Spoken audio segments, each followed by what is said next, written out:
Yo pudiera pensar que hay dos partes en el ejército, una que es inteligente y otra que no es inteligente.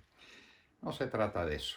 La inteligencia militar es la organización más antigua que hay en todos los ejércitos del mundo, que consiste nada menos que en saber quién es el enemigo, dónde está, por dónde se desplaza, con cuáles fuerzas, en qué sitios puede ser atacado y en cuáles sitios es particularmente fuerte. Los grandes desastres en la vida de la humanidad se debieron a equivocaciones de inteligencia, de gente que no supo comprender el momento de la batalla o el momento de la guerra, que no comprendieron al enemigo y que se dejaron avasallar por él. En Waterloo, Grouchy cometió una falta de inteligencia. Le costó el imperio a Napoleón y costó que la historia del mundo tomara otro camino distinto. Y así, sucesiva e indefinidamente. La inteligencia militar en Colombia la inicia, por supuesto, Simón Bolívar, cuando descubre que el enemigo, que estaba en la sabana de Bogotá, fuerte, muy fuerte, esperándolo, lo esperaba por cualquier parte menos por el páramo de Pisba. Esa fue inteligencia. E inteligencia la que desplegó Bolívar en Tunja cuando estaba siguiendo los pasos de Barreiro y averiguando por qué camino tomaría con destino a Bogotá. Se sabía que venía para Bogotá para unirse con las fuerzas de Sámano en Bogotá, para hacerse fuerte en Bogotá. Lo que no se sabía era cuál era el camino. ¿Quién resolvió el tema? La inteligencia militar del momento. La inteligencia militar, señores, existe desde que existen los ejércitos. Existe desde que existen las guerras. Y es la parte del ejército que tal vez no entra en combate físicamente, sino que determina cómo va a ser ese combate, en qué sitio, con cuáles elementos. En últimas, es la que tiene una parte decisiva, absolutamente decisiva, en los destinos de la guerra. Por eso es tan grave. Por eso es tan definitivo para la historia del ejército de Colombia este ataque que se le hace a la inteligencia militar. Esto no es cualquier cosa. Es destruir la capacidad del ejército de Colombia de anticiparse a los acontecimientos, de comprenderlos, de saber cuál es el enemigo, por dónde viene el enemigo, qué asistentes y qué ayudas tiene. Cuando falla la inteligencia, falla todo. En el caso doloroso en que me vi envuelto, hubo una falla de inteligencia militar, por supuesto que la hubo. No sabían que las FARC habían ordenado darme muerte en Bogotá con una bomba que hubiera podido cambiar el destino del periodismo en Colombia. Falla de inteligencia. Bueno, pues la inteligencia no puede fallar.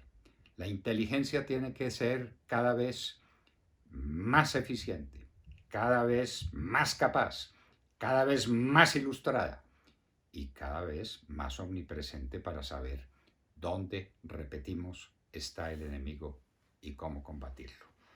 Lo que está pasando con el ejército de Colombia es de una gravedad extraordinaria. Aquí se invirtieron todos los valores y hay un objetivo claro.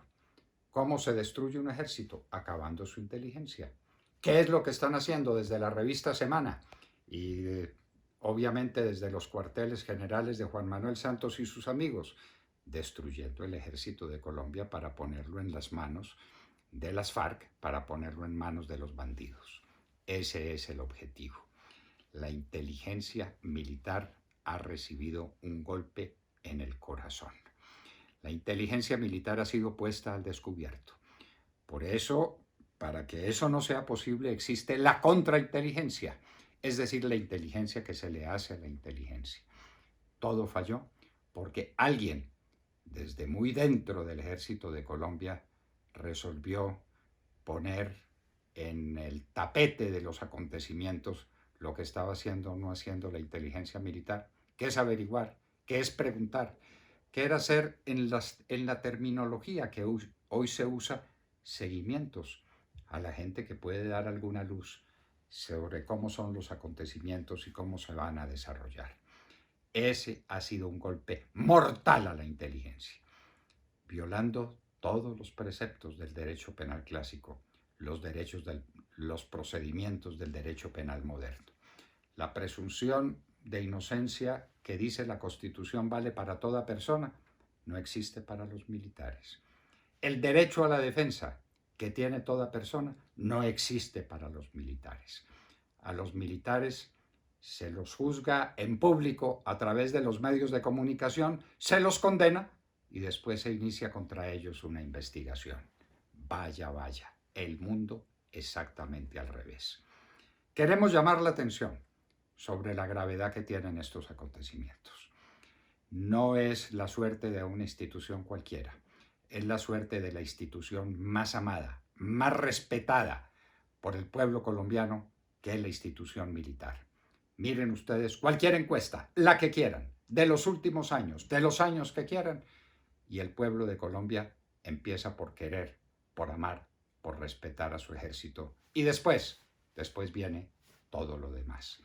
Y este es un daño al corazón mismo del ejército que le ha propinado la revista Semana en competencia. ¿Quién lo creyera?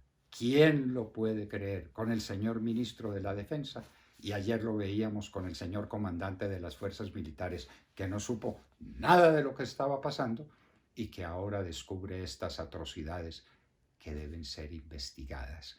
De manera que las atrocidades existen, lo que pasa es que no se han investigado. Las carpetas hay que buscarlas y nadie sabe qué es una carpeta. Los seguimientos hay que evitarlos y nadie sabe qué es un seguimiento ni para qué se hacía un seguimiento.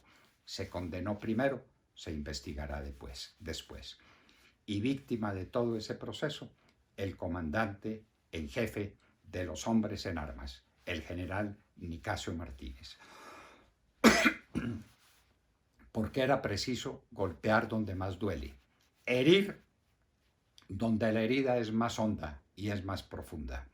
En la persona del general Nicasio Martínez están todas las virtudes militares y todas las responsabilidades de un ejército glorioso. Ese que ahora hay que humillar, ese que ahora hay que derrotar, y hay que derrotarlo por donde se derrotan los ejércitos, acabando con su capacidad de inteligencia, es decir, de anticiparse al futuro, es decir, de comprender el enemigo, es decir, de estudiar todo el panorama social para encontrar dónde está la larva de los futuros acontecimientos que quieran destruir la nación y dónde están los enemigos, cualquiera que ellos sean, y dónde también los amigos y con qué se cuenta. Porque la inteligencia militar no solamente busca el enemigo, sino que busca a los amigos y quiere saber en quién puede confiar. La inteligencia militar ha recibido un golpe. Esperamos que no sea de muerte, porque sería la muerte del ejército de Colombia lo que quieren tantos, inclusive lo que toleran tantos, que debieran estar exactamente en el otro lado de la batalla, en el otro lado de la trinchera, defendiendo en honor la dignidad, la profesionalidad y el futuro de las siempre gloriosas Fuerzas Armadas de Colombia.